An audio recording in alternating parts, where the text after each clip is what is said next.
महात्मा गांधी इस देश में हिंदू मुसलमान एकता के लिए लड़ रहे थे और उससे रुष्ट होकर एक सिरफिरे आदमी ने, जो आरएसएस से प्रेरित था, नाथूराम गोडसे, उनकी हत्या कर दी गई।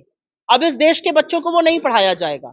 अब इस देश के बच्चों को यह नहीं पढ़ाया जाएगा कि आरएसएस को आतंकी संगठन मानकर लौह पुरुष सरदार पटेल ने उसे बैन कर दिया था। अब इस देश के बच्चों को यह नहीं पढ़ाया जाएगा कि 2002 में गुजरात में दंगे हुए थे। अब इस देश के बच्चों को यह नहीं पढ़ाया जाएगा कि हमारे देश की जो नींव है वो आंदोलन पर और क्रांति पर रखी गई है, और कितने तमाम आंदोलन इस देश में हुए, चाहे वो किसान आंदोलन हो, चाहे वो बाकी मुद्दों के आंदोलन हो। तो आप लगातार इतिहास के साथ खिलवाड़ करिएगा, आप लगातार इतिहास बदलने की कोशिश करिएगा, क्योंकि इतिहास बनाने का मादा आप में नहीं है। आज मोदी सरकार को इतिहास चार बातों के लिए याद करेगा: अडानी के सबसे बड़े बचाव के लिए, आर्थिक असमानता के लिए, बेरोजगारी के लिए और कमर तोड़ महंगाई के लिए। जो लोग इतिहास बनाते हैं वो इतिहास को बदलते नहीं है। मुझे लगता है कि अधिकांश मीडिया को चरण चुंबक बनाने के बाद सरकार अब डर गई है, बौखला गई है, घबरा गई है। किस तरह से खुलासे हो रहे हैं, किस तरह से डिजिटल मीडिया और ऑल्टरनेट मीडिया पर इनके खिलाफ सच साबित हो रहा है, और इसीलिए सरकार अब वर्ल्ड वाइड वेब को भी प्रतिबंधित करने पर तैयार है।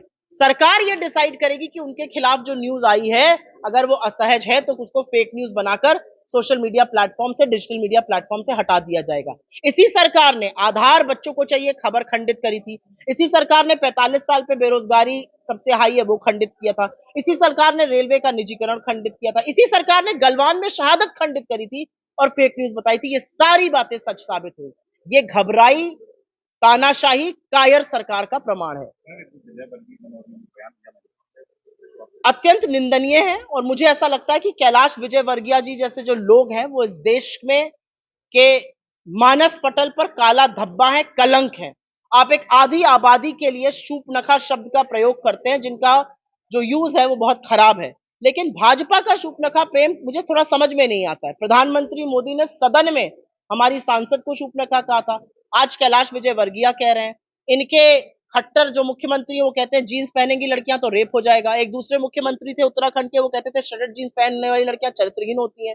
इनके एमएलए थे यूपी में, वो कहते थे लड़कियां जिनका रेप होता है वो गन्ने के खेत में क्यों पाई जाती हैं। तो अब समझ में आता है कि भारतीय जनता पार्टी बार बार लगातार बलात्कारियों के साथ, महिलाओं के खिलाफ अपराध करने वालों के साथ क्यों खड़ी रहती है, क्यों संरक्षण मिलता है। अब समझ में आता है कि कुलदीप सिंह सेंगर और चिन्मय आनंद और अंकिता ठाकुर के हत्यारे का भाजपा से ही कनेक्शन क्यों होता है। अब सवाल यह है कि भारतीय जनता पार्टी का शीर्ष नेतृत्व और जो सवाल पूछने पे बौखला जाती हैं, गुस्सा हो जाती हैं, इनकी महिला नेत्रियां, वो क्यों चुप बैठी हैं।